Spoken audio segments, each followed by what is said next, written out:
The broadcast is now starting. All attendees are in listen-only mode.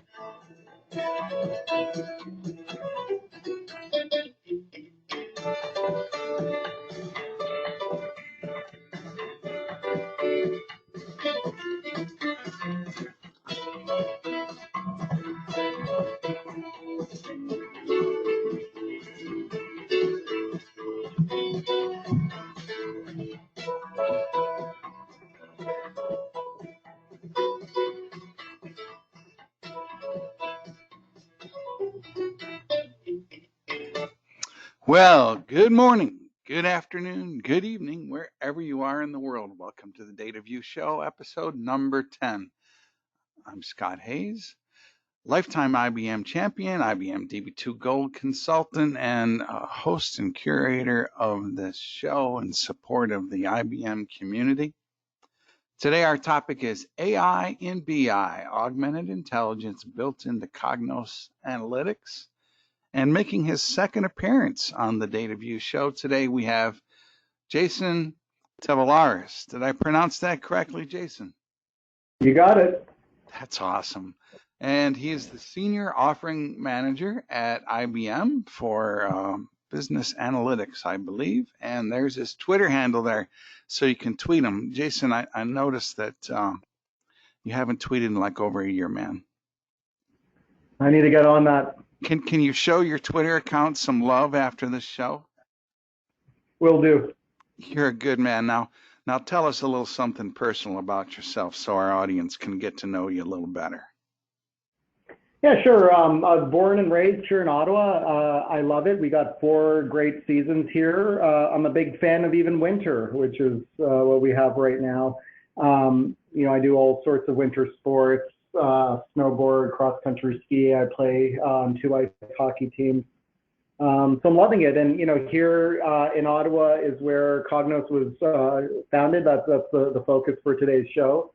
And where I'd say the majority of the engineering team for Cognos still resides.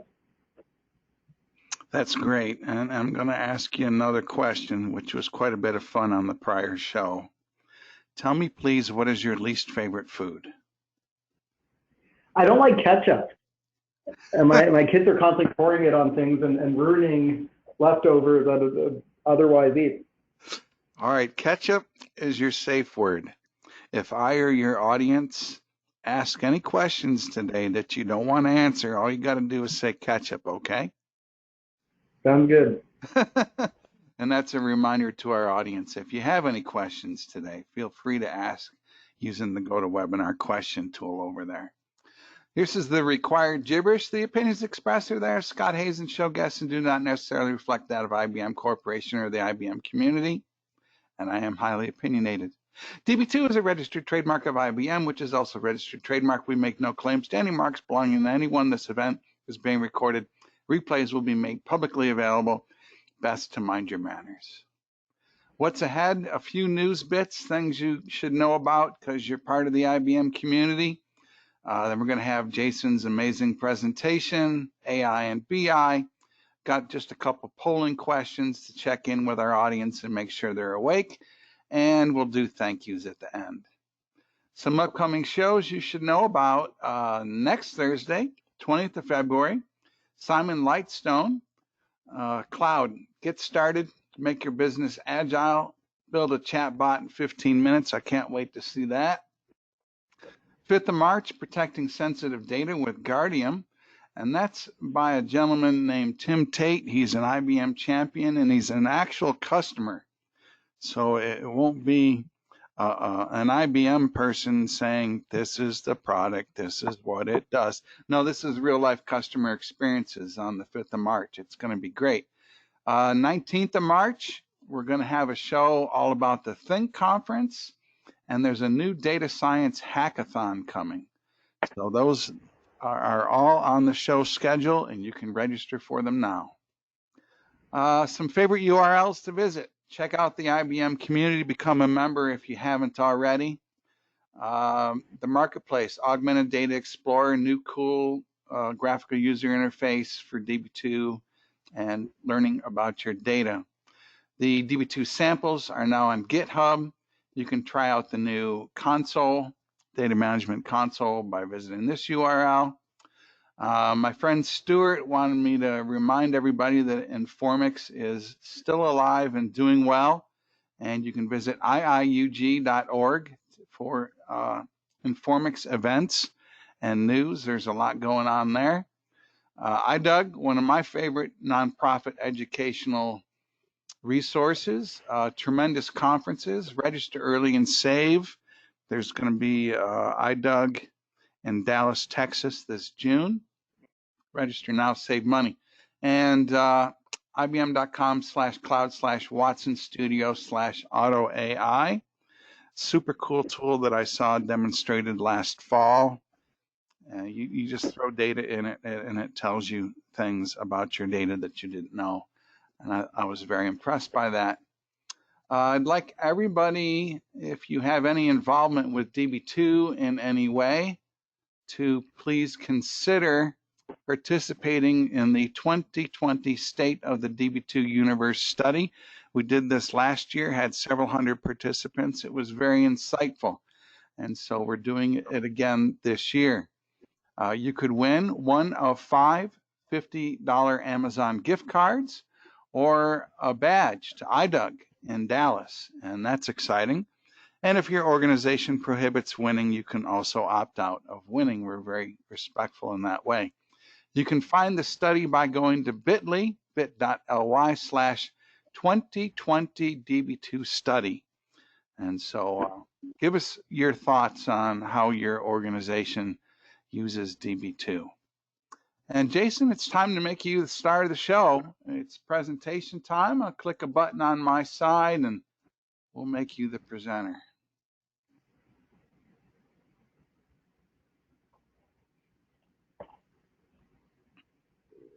All right. Thank you, Scott. I think you can see my screen now, correct? I can see your screen. It looks like a beautiful presentation. All right, well, let's jump right into it. So yes, my name is Jason Tavaleris. I'm a Senior Offering Manager.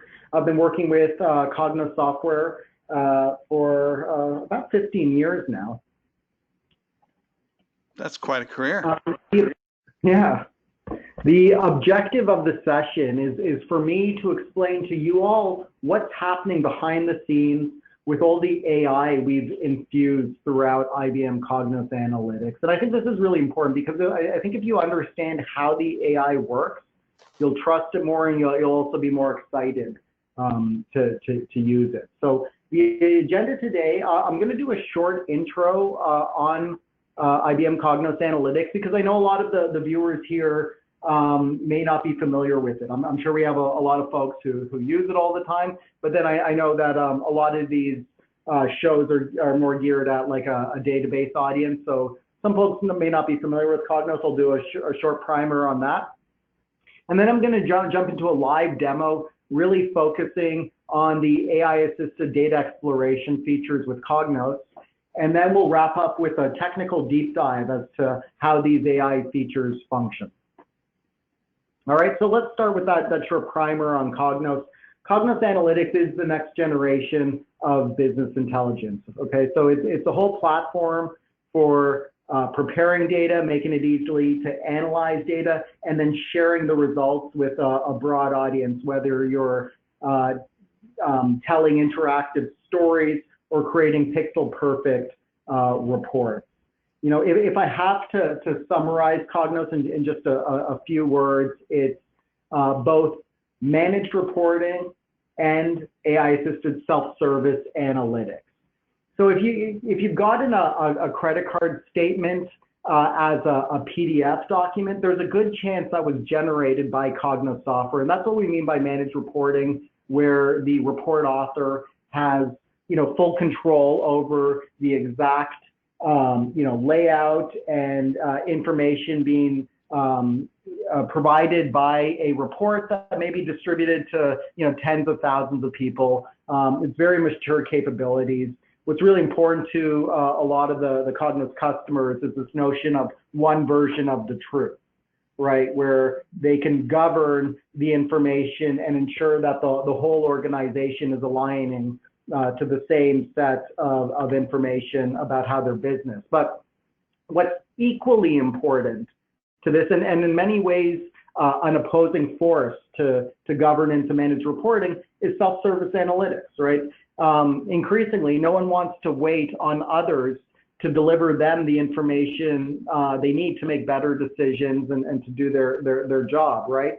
So this is where we're seeing more and more organizations empowering their line of business users to create their own analytics, from connecting to new sources of data, maybe joining those sources with governed corporate data assets, and then asking their own questions and creating their own dashboards, sharing them as appropriate with colleagues. So really, our goal with Cognos for the last few years has been to harmonize these two forces, self-service analytics and managed reporting. And that includes this notion of operationalizing, right? Where, one of the business users discovers something really interesting, and, the central authority managing the overall analytics of the environment may say, well, this has broad appeal to a lot of other users.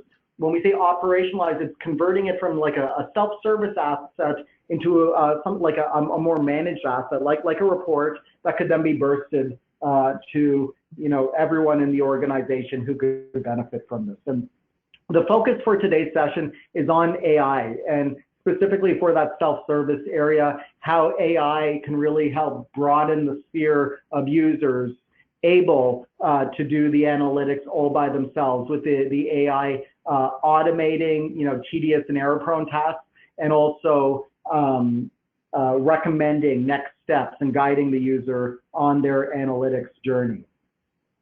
When we talk about the main personas for the software, what you see here is what I would consider a typical breakdown of the types of users in an IBM Cognos Analytics environment.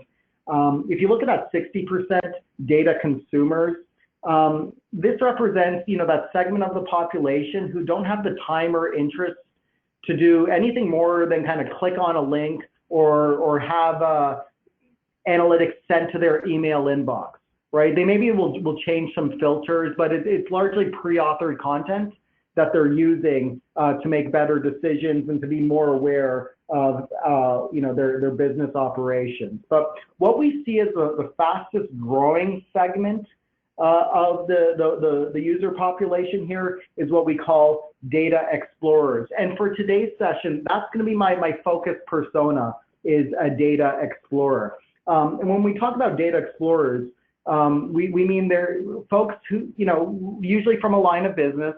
Their job is not to analyze data, but they can do their job better if they have data that they're able to analyze. They're relying less on gut instinct and anecdotal experiences, and more on what the trends and patterns they see in the data. And even if these align with their gut instincts and their own preconceptions, having data available and being able to visualize it and help explain it to others really makes their case for business decisions more compelling, in that they have evidence to back it up. Of course, Cognos software also has a lot of features geared at here or there in the power user section, that their job is to work with data, to analyze data, and to make information from data available to others, right? So those data analysts, we've added full-on Python support in Cognos that allows you to refer to Cognos data as an input and Cognos data as an output. So that's another key persona. But for today's session, we're really focusing in on the data explorer. So that's it for my quick intro into Cognos. If you're going to remember one thing about Cognos Analytics, it's this message here. It's all the answers you need in one place. So with that, why don't I launch into a live demo really geared at the AI-assisted data exploration available in Cognos. For the demo, I will be demonstrating with Cognos Analytics 11.1 Release 5. This is the latest version of Cognos available. The environment I'm using of Cognos, Cognos is available on-premise, on cloud, and through IBM's container platform known as IBM Cloud Pak for Data. If we have time at the end, I'm going to be talking a little bit about that as well. But the instance I'm using is the public cloud option of Cognos, the software as a service. If you Google the words Cognos trial or just Cognos in general, you'll be able to follow the links from there, and you'll end up in the same environment I'm using today. So with that in mind, I'm going to start my demonstration. I'm going to choose a particular data asset. So this here is a data module that I had prepared in Cognos. And you see by clicking it, I have a few actions. Do I want to create a report, create a dashboard? One of the actions is create an exploration. Explorations are really great when you don't quite know what you're looking for, but you're hoping to examine the data and uncover some patterns or trends that help you make decisions to produce better business outcomes. So just before I start my exploration, just to show you the data I'm working with, it's a data set I uploaded into Cognos that I think will really resonate with a lot of people because it's easy to understand. It's survey data. And so it's basically a table of, this is real data where a number of individuals were surveyed, and what the data set captures is some information about each respondent. So every row refers to someone who responded to the survey. It has some demographic information about them, what's their highest education level they achieved, what's their age, and then it's primarily a bunch of metrics as to how much time did the survey respondents spend on different activities in a given week. Okay, so when I start my exploration, here's what the system offers me. And it says, where do you want to start? And I could start selecting a particular field of the data to start. Or if you look at this list here, it says, try one of these. What you see here are the fields that the AI within Cognos Analytics thinks that I will be most interested in. So if you remember here, what we're looking at, I don't know, like 12 or so fields, and there's probably 30 plus in the data set. So, it's the AI prioritizing in order which fields it thinks are of most interest to me. So if I want to choose one, for example, try and see some trends as to how much television different the survey respondents are watching. What I see here is what we call the relationship diagram. It outlines the most significant correlations that the software automatically detects in the data. Okay, so it's showing every bubble here represents a field, one of the columns in the table, and the thickness of the lines in between the fields is proportional to the strength of the correlation that's detected. So you may notice the thickest line here is visible is that between television and socializing and relaxing, and you can see the strength of that correlation is 49%. So, before I started analyzing this data, exploring the data with Cognos, I wouldn't have necessarily assumed that those who watch a lot of television also spend a lot of time socializing and relaxing. It kind of makes sense in hindsight, and now I have that factual evidence to show that. But I may have just guessed that actually those who socialize, who are outside, in real life socializing, relaxing, may not actually watch much TV, but it's actually here I can see it's the opposite. You'll also notice to the right of the relationship diagram are some recommended visualizations. Okay, these are once again AI suggested next steps at what I should consider analyzing based on the context of what I have on screen. So since the focus is on television, that's what I selected. That's what most of these recommendations are geared at. But if I start selecting multiple points, so here I selected television and age range, you'll see these AI recommendations automatically get updated based on my latest context. Okay, so if I go ahead and choose the first recommendation, it expands that up here, up on screen. And what you're seeing here is a breakdown of television consumption per age range. So what what you can see here is a number of, how much television they watch for each age range. And you may notice that to the right of the visualization are statistical insights about this visualization presented as plain natural language statements. Okay, so these are designed to really point out the most insightful aspects that the user is going to be interested in. We're not trying to narrate the visualization. I think there's a lot of tools out there that are trying to, tell you in plain language what the visualization already makes clear. But this one's really focused on, interesting insights related to the visualization. So for example, here, if you look at the last one, it says the value of television is unusually high when, for the ages of 80 plus or in the 70s. And here you also have the option to decorate some of the insights. And in this case, when you toggle this on, the types of insights that are going to be highlighted vary depending on the data and visualization at hand. So for this particular data set, what the AI chose to highlight was an average line. So you can see where that is. And to highlight those two data points that are the most statistically significant. Okay. That's pretty cool. So older people watch more TV. Yes, they do. Now, if I want to dive deeper into this, here are all the fields from my data set. So if I want to incorporate any one of those, it's just a matter of layering onto the visualization an additional data point. I'm not sure why I'm getting those network errors, but here it is. So I dropped on gender, and then the visualization automatically updates to include that gender component. Okay, so now you can see it side by side, and you'll also notice that these natural language details also update automatically to accommodate. So you'll now see some references here that include the gender, and I can also see clearly that males watch across all age groups more television than females amongst the various respondents to the survey. Above the visualization, here is a drop down where you can choose amongst different ways to visualize the exact same information, right? So, and what this is an AI breakdown of the best ways to visualize the exact same data. Here, let me just choose the first one here. Okay, and that first recommendation was a stacked bar visualization that, if I want to see it stacked this way.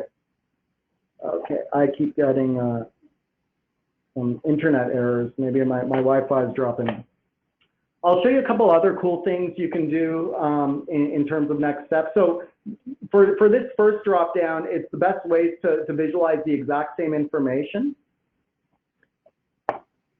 And there you can see a ranked order based on what the AI thinks is best. Here is what we call related visualizations. And I'll be coming back to this in a second. And in this case, it's not just different ways to view the exact same data, but it's where the AI is swapping some of the fields, maybe some of the dimensions or the measures to guide you on your next analytical steps, right? And you could choose any one of these, and the visualization would update on the fly.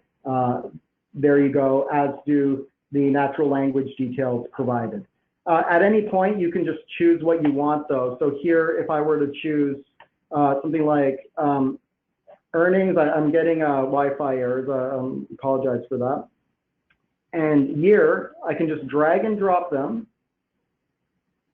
into the visualization, and then I can visualize the earnings across all the survey respondents based on year. You can see a minor positive trend. And because this is time series data, the AI detected that this is an appropriate time to do a forecast. So basically, this particular button will only appear when a forecast is available. So if I choose to toggle that on, there's some options here. But what you can see is the software automatically computed the forecast. And what's really great about forecasting, time series forecasting using IBM Cognos Analytics, is that the AI will automatically determine which of 9 different exponential smoothing models is the best one to apply to the particular data. And it'll also here, if you look at the bottom here, this is where I can see the data being fed into the visualization. And because I've applied a forecast, you can actually see the forecasting metrics as well, which include things like seasonality. So because I'm only looking at years, there's no seasonality trend. But if I had been looking at days or even months, and there was a seasonal component, the software would have automatically detected that and incorporated that into the forecasted values that were projected. And here, if it's a data scientist wondering which algorithms were being used, they can see all those parameters being done. So this is what the kind of notion of auto AI, where the system is automatically detecting the best way to visualize, the best algorithm to apply. Going back to this first visualization I had, where I'm examining television by age range, colored by gender. One pretty cool thing here while I'm doing my exploration is the option to compare. If I choose this option here, this is where I'm saying I want to do a comparison, and the AI is going to recommend a few different ways to do the comparison, comparing the top or bottom performers, or it can start from the just duplicate the same visualization twice. And this is a popular way to do a comparison, because folks like you can select one, and what I can do is I can add an extra filter to it. So if I want to focus this one on those who aren't employed. You would think unemployed people would watch more TV.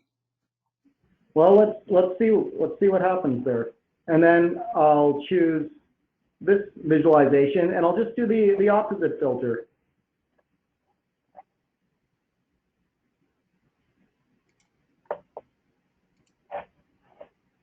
Could do that. Those network issues I'm having. Let me try that again. Yep. One more time. Murphy and his laws must be your friend. Always happens in live demonstrations. Well, it's been a while since I've had a Wi-Fi problem, but in short, that's what you can see here. And now you can do the comparison from those with who are not working in the labor force and those who are. Whoops. All right, one more time.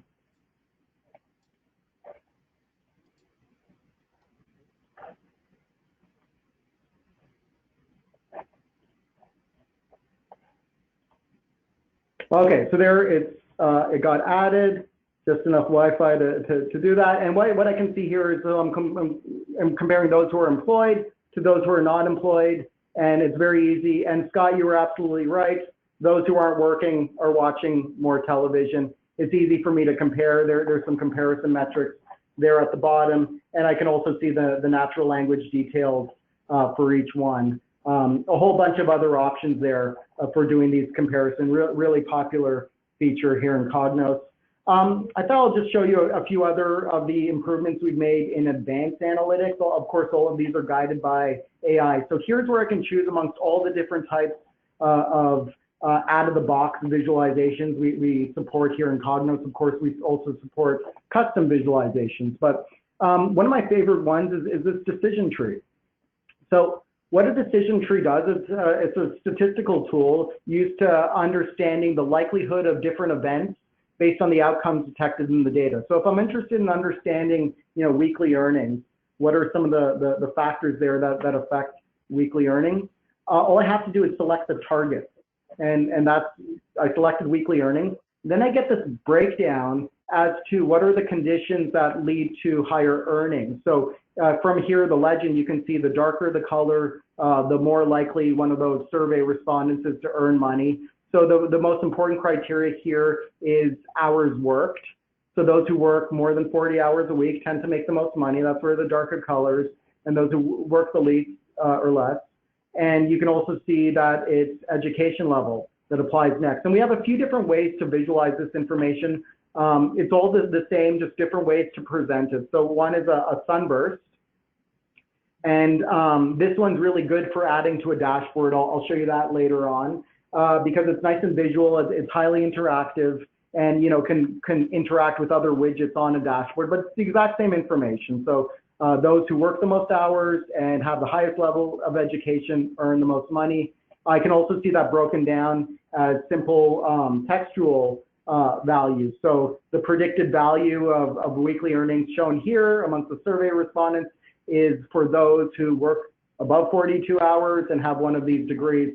Likewise, if I go to the predicted value of not making any money in a week, well, it's those who work less than 5 hours and don't have or have an employment status, not in the labor force or unemployed. You can imagine how valuable something like this is, where maybe you're new at the organization or you've launched a new product and you're not quite sure what are the forces affecting purchases, right? This is a very useful breakdown of key information that can really help you make better decisions. So where do you get the data? Maybe this is part of your presentation later.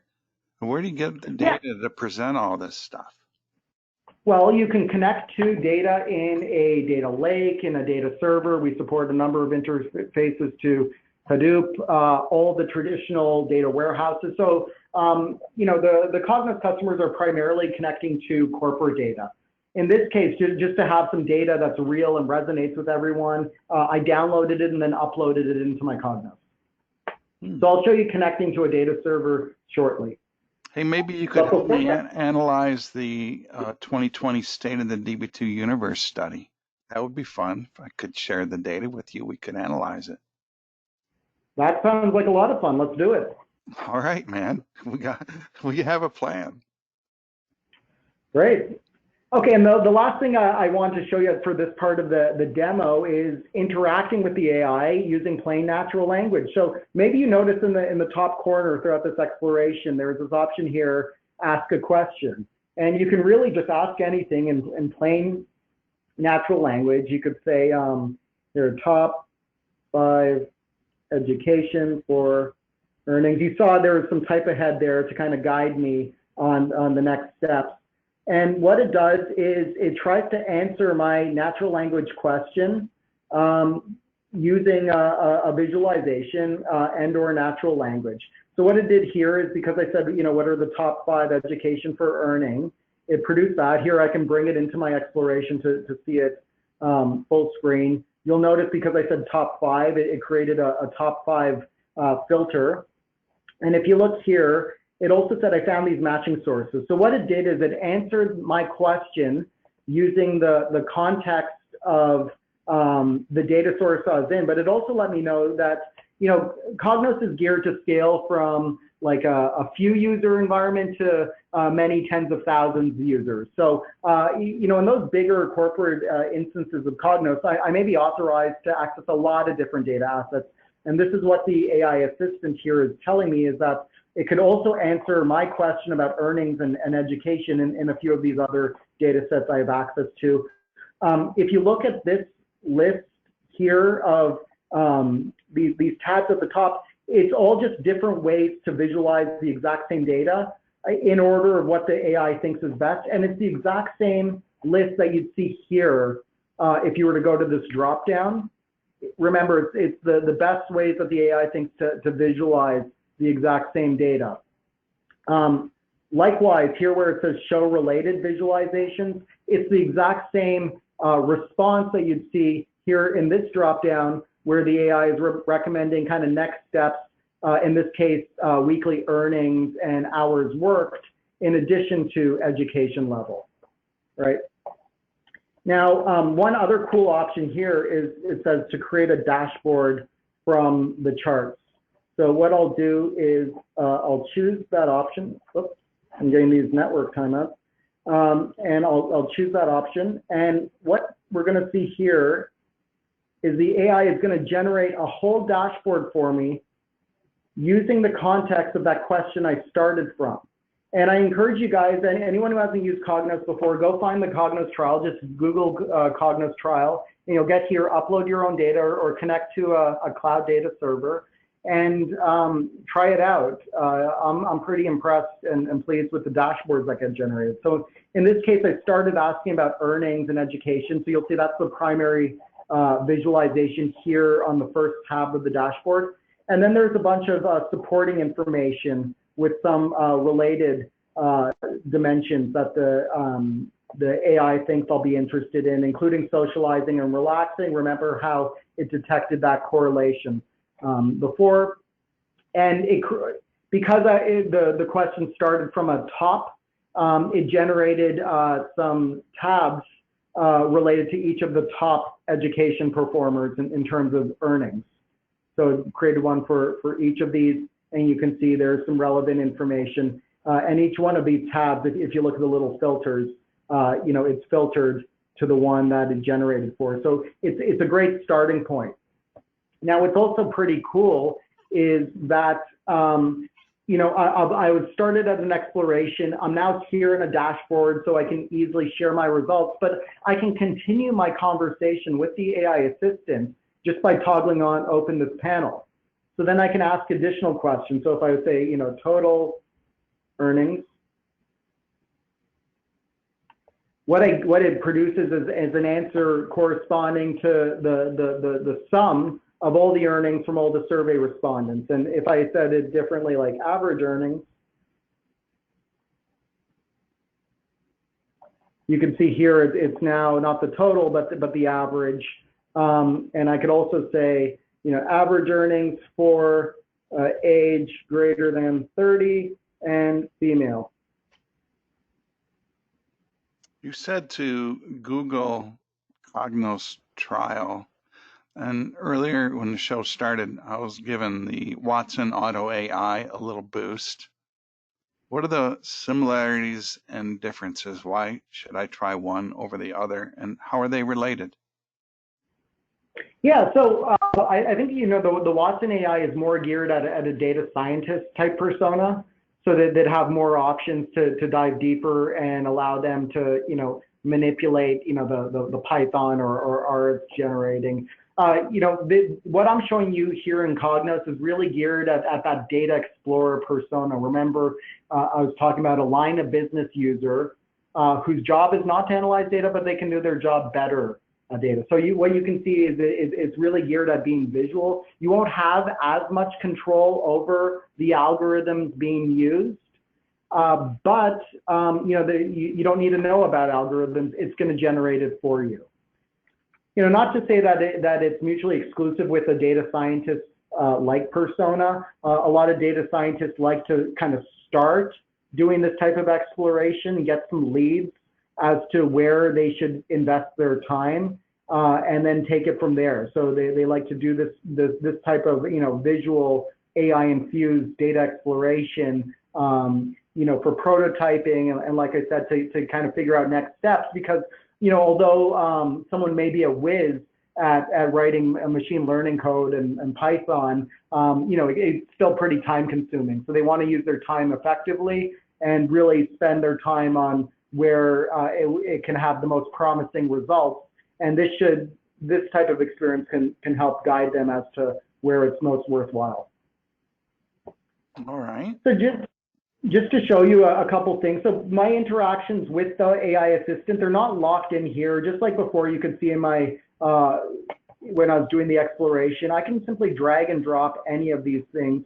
This also works really great if you're on a tablet, by the way. You just touch gestures instead of mouse clicks. You just launch a browser using the same URL as you'd normally access Cognos from. And then, yeah, you can see here, and all this stuff is live and interactive.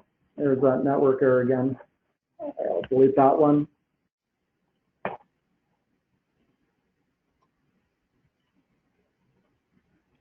But just to show you, if I start clicking around, I can start seeing the filters applied. And all of this, the AI helps jumpstart me in doing this analysis. And then this is a dashboard I can choose and save and share with anyone in my organization.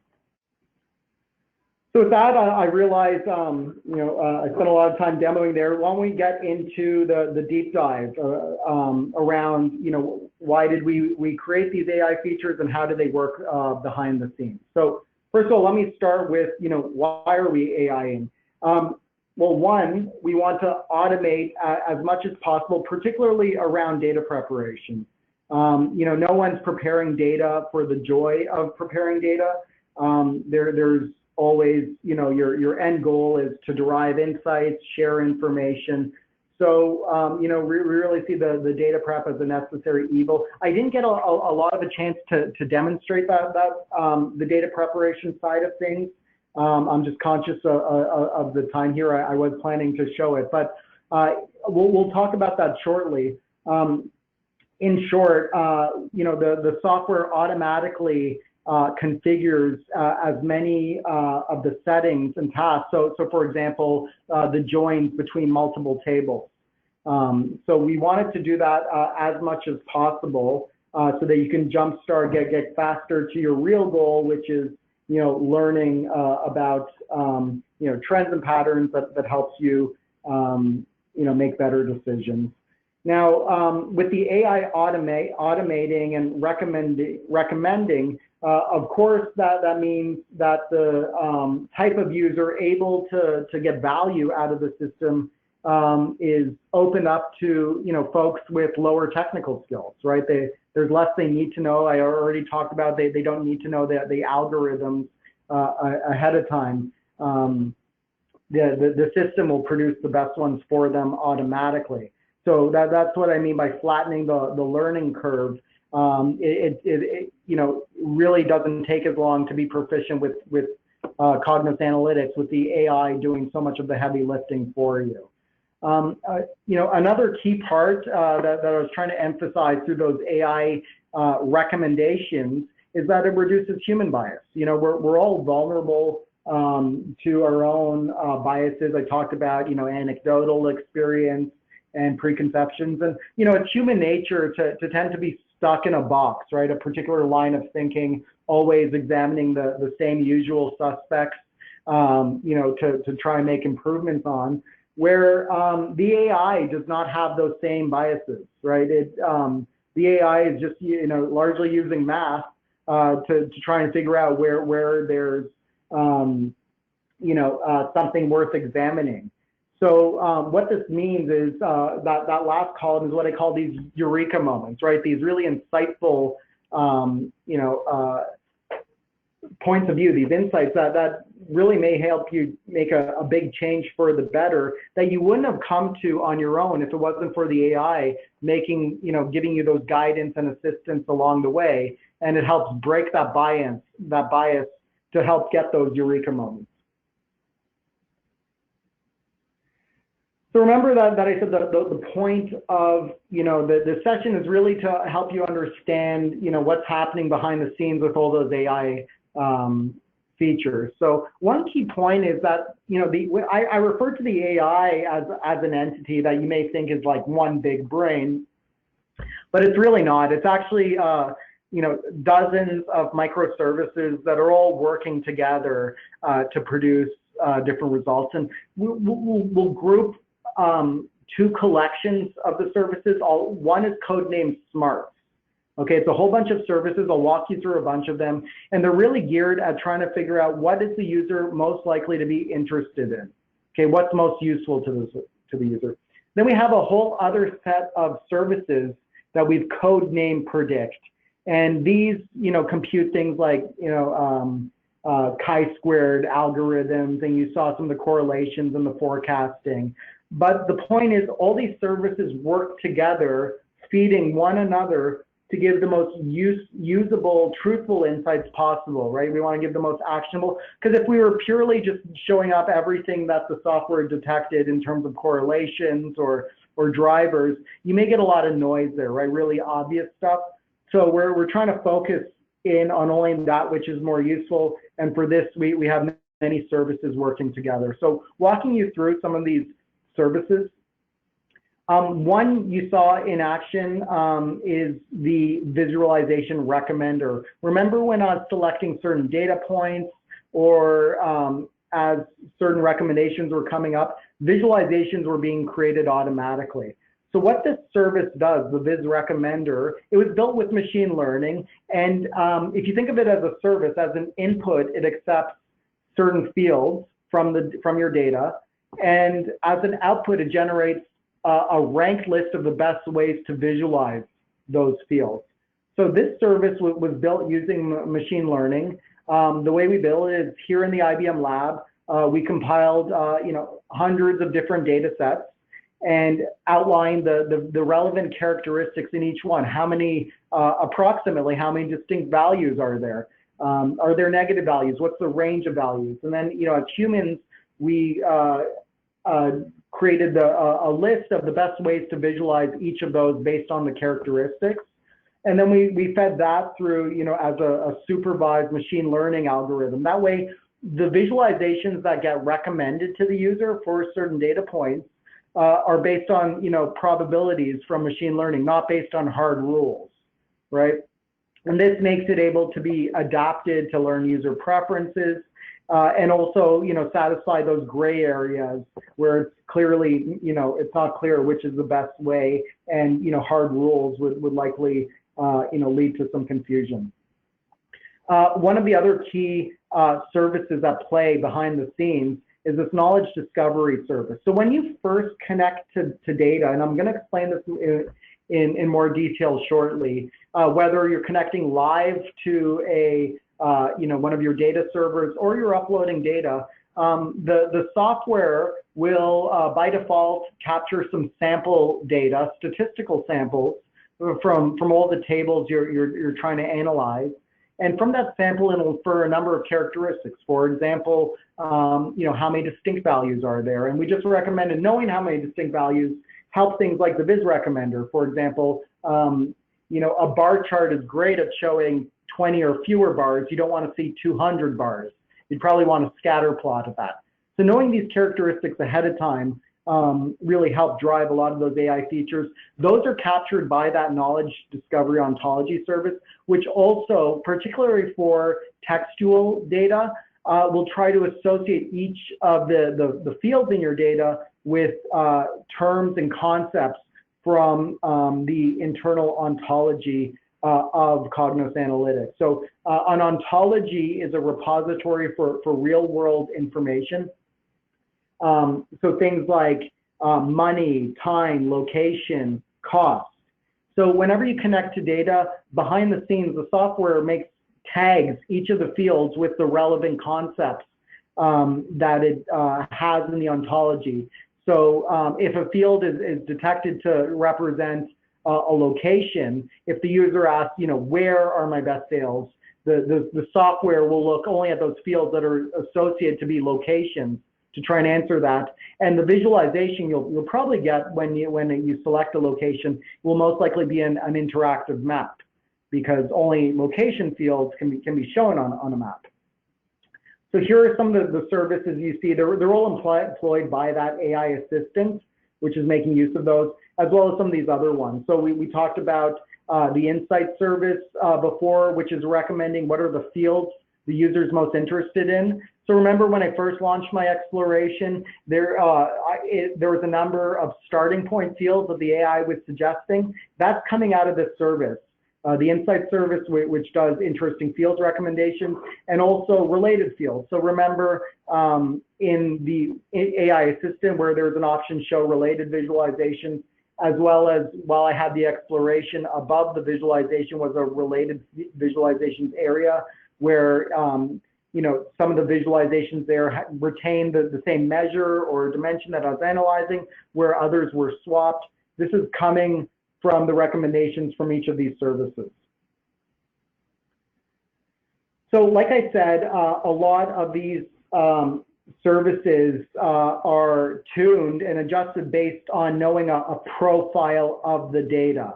Okay, and that's what I call the understanding the characteristics of the data. And this happens whenever you connect to data. What you see on the screen, I didn't have time to demo it, is if I were connecting to, in this case, a DB2 warehouse.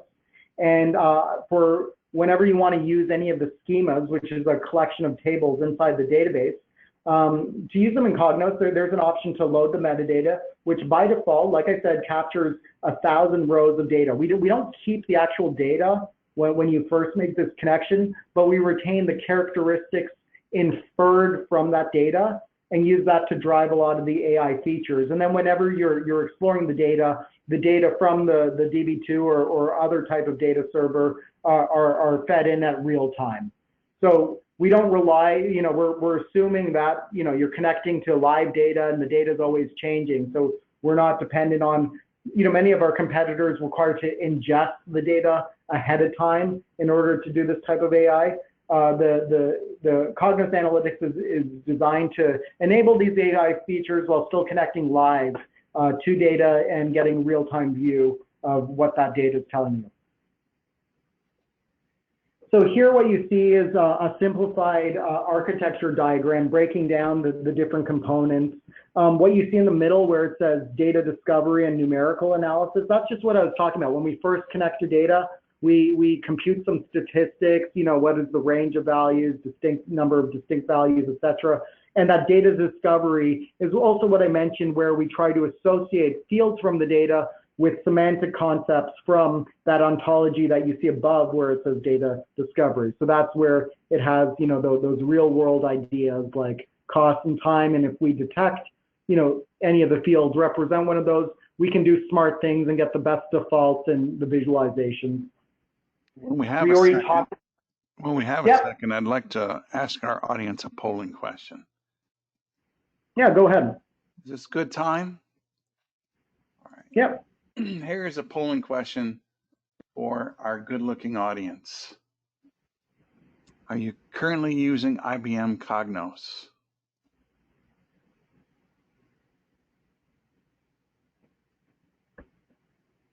We'll let polling questions go until 80% of the audience answers, or 30 seconds, whichever comes first. And then we'll share the results. There we go. We have 81% going once, going twice. Closing the poll, sharing the results. So 57% of people in the audience are already using your product. We've got some evaluating or considering, and 33% are not on board yet, but they're learning from you, and maybe you'll pique their interest. Mm-hmm. Thanks for that. That's great to know. Thanks for that quick question break. We have no problem. 8 minutes left. And all right, well, I'll go quickly then. All right. So I think we already covered many of the components here. You can see, remember I said the services, you see at the bottom left corner, interesting fields. So that's how the AI is built. And each of these services is designed to, they can all improve independently of each other.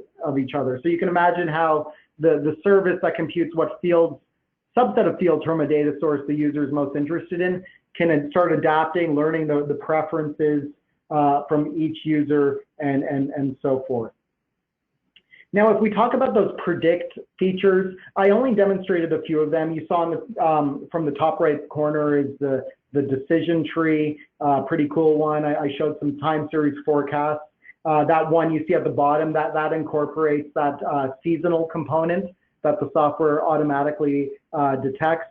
And I didn't show it, but at the top is an IBM patented spiral visualization, which is what we call a driver analysis. So basically the user would point to a target in their data, and then the system shows you what are the forces detected in the data that have the strongest effect on that target, right? And it's kind of a bullseye visualization. Those fields closest to the bullseye, your target, have the strongest effect on that. So the way a lot of those predictive features work is that the AI will choose which subset of fields from the data are the most important to evaluate. Okay, so if I'm connecting to a data server where there's 50 tables, I don't expect the software to query all 50 tables at the same time. That'd probably be an expensive query.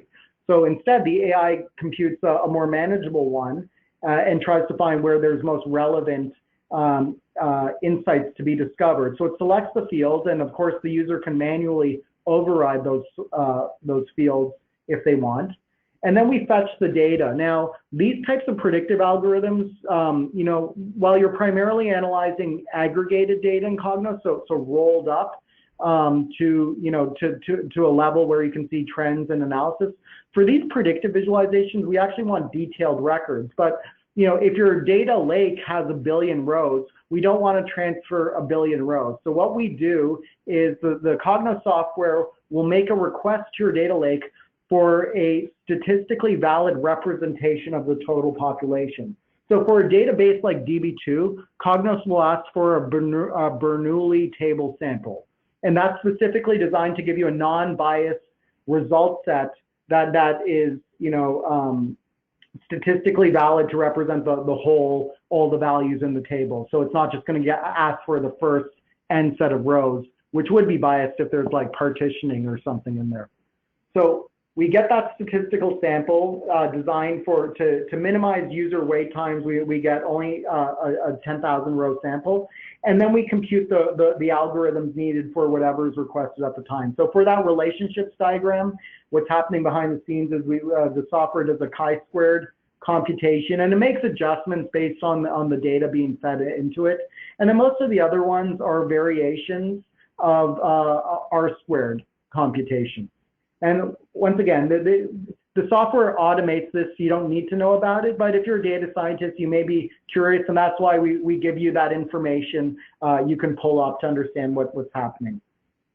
Now, showing this, I get a lot of questions. What are the best practices for this AI-assisted data exploration? And two simple things. As you're preparing your data for the AI-assisted exploration, try to avoid any data where you don't think is pertinent. Remember that less is faster. So all else being equal, if there's less data, fewer rows, fewer columns, you'll get faster response times. Now, that doesn't mean remove any data that's useful. I'm talking about unnecessary data, but all else equal, it's fast. Things will be faster if there's less data. And this is important because if you notice during that demonstration, all these features are designed to be interactive. You're not waiting. You're not letting things run overnight. You don't want your flow to be disrupted. And when Cognos is connecting live to a data server, the response times are largely dependent on how fast that data server can respond to those queries coming from Cognos. So you want to filter as much as possible, but without removing anything that's potentially useful. And the other point talks about ambiguity, right? If you have 6 different columns called sales in different tables, and you ask for what are my sales, well, the software is going to have to guess which one, right? We're working currently in development. We're working on some ways for the AI assistant to help the user disambiguate and respond. Did you mean this one or that one? They're not there yet, but even once we have some more disambiguation handling, if you can ahead of time eliminate some of that ambiguity, your chances for success will be better.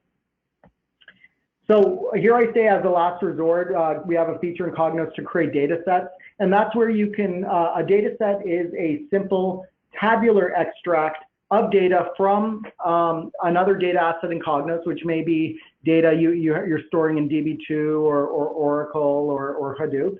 And you can extract that slice of data into Cognos and do your analysis there. And it makes it very easy to define the exact slice of data you want that's appropriate for the exploration. As you're defining a data set, it rolls the data up to the lowest grain you've selected. So if your data lake is storing every transaction, but doing an exploration, you're probably more interested in trends at a higher level. So if creating a data set, you only select region and transaction, by default, the values will be rolled up to the lowest region, and there'll only be as many rows as there are regions. And the performance of all this stuff is proportional to the number of rows. So data sets are a great way to create a slice of data that's really well suited to do the types of data exploration I walked you through before. I know we're at the top of the hour, so I'll leave it there. Thank you so much for this session, and I'm happy to answer any questions if there are any. Otherwise, over to you, Scott. Thank you very much, Jason. Excellent presentation. And I'm checking the question queue, looking for questions from our good-looking audience. I don't see any yet, so you must have answered all their questions already. I already asked the audience about who's using Cognos and looked for questions. And so I'm going to ask people if they've learned anything today. That's our last question for the day.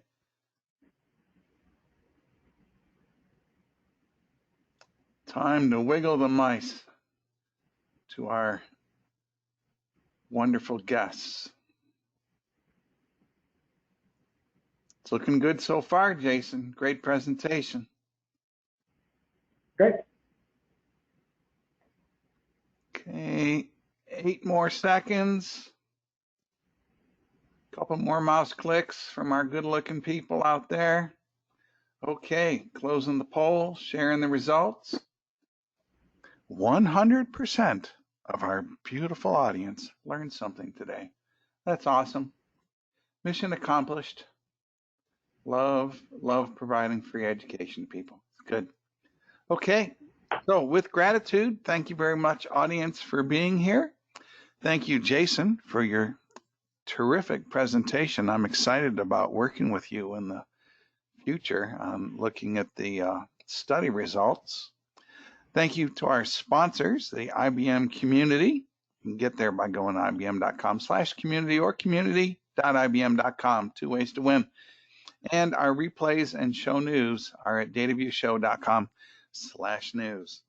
And with that, it's the end of the show. Thank you, Jason. Hope you have a great afternoon and a wonderful weekend. You too. Bye now. Bye-bye.